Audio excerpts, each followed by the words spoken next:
Ось так буде краще. Такі у нас тут краєвиди.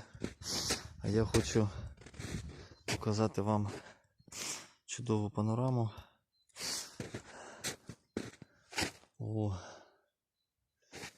Шпилівці. Але ніяк не можу зайти тут, залізти на іншу височину. Тому що тут такі перепади. Ось, бачите, такі перепади, і доводиться дуже сильно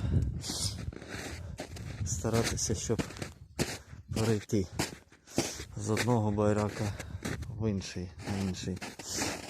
Я не спецназ, боюся поламати ноги, але воно того варте.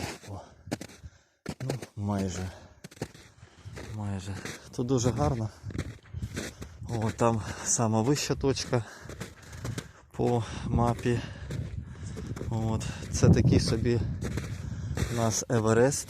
О, бачите, такі вони схили. Зараз спробуємо сюди заскочити. От.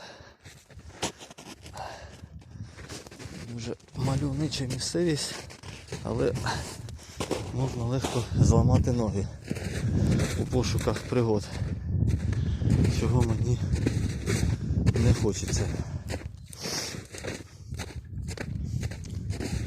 Ой, дуже глибокий сніг, десь сантиметрів 10-15, це точно.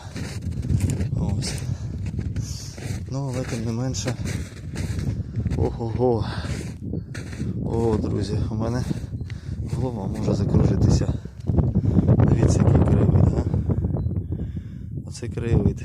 Тут висота, мабуть, ну метрів 50 має бути точно. Там внизу хати. От. Тут уже половина склона обвалилася, бачите. От.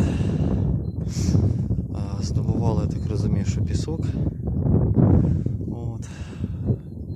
Ну і там далі схили такі серйозні. А там вишка. Ну а звідси я сюди прийшов, друзі. Ось. Як такі краєвиди можна не любити, га? Слава Україні!